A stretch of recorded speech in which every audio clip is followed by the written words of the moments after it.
Gilbert, thank you so much for spending some time with me today. I appreciate getting to talk to you. How are you doing? I'm good, Manny. How are you? Pretty good. Actually, really excited to get to talk to you. You have, I think, one of the most intimate scenes in this documentary with Jennifer Lopez. But I know you've worked with her before. What was it like to reconnect with her? So, first off, thank you for having me this morning. It's great to be here. Um, it was, I was a little bit nervous reconnecting with Jennifer in such a powerful way. I've been dancing with Jennifer for 22 years now, off and on, but we hadn't worked together in 7 years. And this project came to me as an audition, as an acting audition. So I was like, okay, like acting with Jennifer Lopez is a big deal, it's not like the dancing. And with such a strong storyline. But I mean, the second we stepped into the room, we started with a dance rehearsal, broke the ice right away. We're most familiar, dancing with each other. So it just kind of bled into, the rehearsals for the scene. She got me with her acting coach, which made things a little bit easier for me. Dave Myers, the director, was also incredibly helpful. And just like the whole everything she set up for us made attacking the role a little bit easier. The choreographers, Paris and Sienna, were incredible. The choreography they gave us was difficult, but it all made sense. So Jennifer and I had everything that we needed to really kind of like tell this story. So I hope you guys connected to it. Yeah, and you've worked with several different artists and different venues. I mean, including the Super Bowl. What makes it unique working with J-Lo? Just her work ethic. I've always since I first met Jennifer, I've always been impressed with how hard she works. And so that was present in this project as well out the gate. Um, but with this, it's a little different. I think most of us, including myself, and I've been with Jennifer through a lot of the hard times of some of these relationships, but we don't dive into that aspect. The show must go on in a sense. So we pick each other up and we go on stage and we give the world, a great show. This was my first time, along with the audience that's watching this project unfold. I'm finding out a lot of things about what she has lived, and so for her to allow me to step in and tell this story with her, or an accumulation of a number of experiences that are present in this Rebound music video. It was really important for me. So yeah, so I took it really seriously. But working with Jennifer Lopez is always impressive. Yeah, we see that throughout the documentary, Greatest Love Story Never Told, about how really she opens up and how you guys through the process really got to know her a lot more intimate than you thought you knew her, which was great. That the fact that she would open up and even do that documentary afterwards. Let's get into Rebound a little bit because it was it's a very powerful song, very powerful choreography. What was your initial reaction to knowing that you were going to play such a strong role in a part of the film really that's really just spotlights both of you? Yeah, I mean, I was nervous, at the part that I was playing. What I learned in watching the documentary this morning, because I just watched it, is that Anthony Ramos, another actor, had turned the part down because he has a close relationship to who he assumed was being talked about in this project. And that's one of the things that made me most nervous. And I think what Jennifer explained in the documentary is that it's not one person. It's the meta version of different experiences. But as I was going through it, I was just reminding myself, this part couldn't be played by anyone other than you. You guys know each other physically, performing wise, so well. So just deliver the message. Don't worry about the other outside opinions of things and who you're going to offend. Art is art, you know what I mean? And so I chose to stop thinking in that way and just be genuine to the art. And again, the material that was being given to me, I mean, instantly I hopped off a plane, went straight to rehearsal, and it was like, here's the bungee, let's go. You know what I mean? So there was no room for thinking. It was time to create. It was time to create, and that didn't stop until it was time to rap, you know? And Jennifer, like, I mean, she just gave me so much.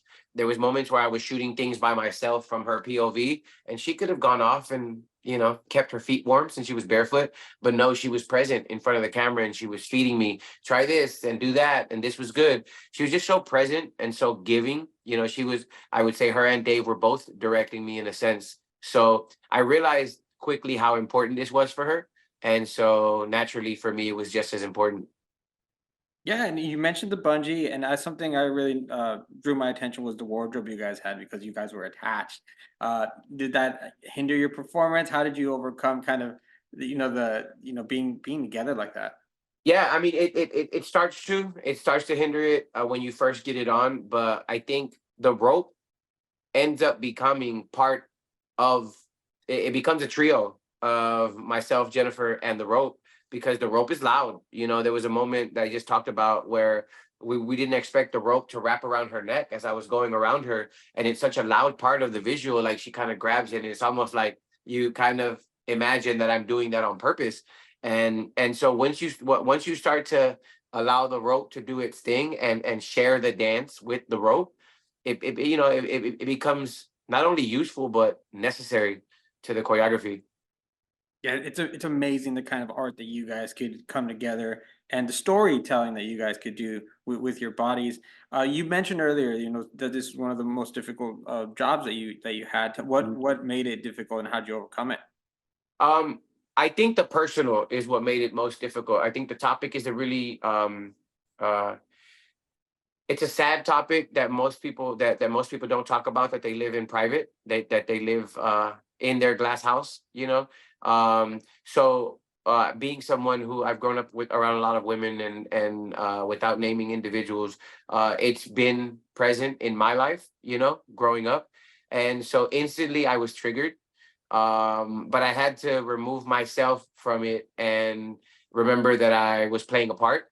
And now that it's out there, I know that it's triggering a lot of conversations with people, not just about what Jennifer lived, but what people are living. You know what I mean? And so I think it was bigger than me. It was bigger than me. So I once I got out of my own head, I realized you have a message to deliver.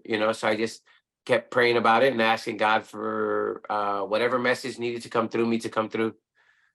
It's interesting you mentioned that. That's what I was going to ask you next. Is do you feel that this could be a great way for people to reflect on maybe their own relationships, because it's a very difficult thing to get out of, and it's exactly what you guys are showing. So it's great that you guys could come together and put that out there in such an artistic way, because Yeah. there's no easy way to tell it. Correct. Yeah, I mean, I've been quoting this mural that I saw on a wall that said, "Take your broken heart and turn it into art," and I think that's the exact description of what Jennifer is doing. You know what I mean? Like watching the documentary, I just wanted to hug her, like, "Oh no, that like your heart is broken." Like, no, don't do that. But to watch what it's turning into, and yeah, what it could be teaching to so many people. You know what I mean? The conversations that it could be starting. At the end of the day, none of our journeys are the same. Everything is individually happening to us because the way the cards are dealt for us individually. So you can't compare yourself to Jennifer's experience, but you could take a little bit and learn from it and open up dialogue with people. I think what I come out of this experience the most is to have more compassion for people and their experiences. You don't know what people are going through. You know what I mean? So just be kind, pick them up when they're down, and just dance it off. Yeah, absolutely. And it serves as a, like you said, as a way to pick something up from somebody else's experience, so maybe you don't have to go through it. Right. When you finish a project, like, what is it like for you to kind of see the final thing? I mean, do you have like a ritual for it, or are you just watching it with everyone else? How do I you mean, I how do kind you of, enjoy I your? kind of cringe. I kind of cringe a little bit. I'm kind of like falling into the seat. Like, oh, are they gonna receive it? But no, I mean, it's been great feedback.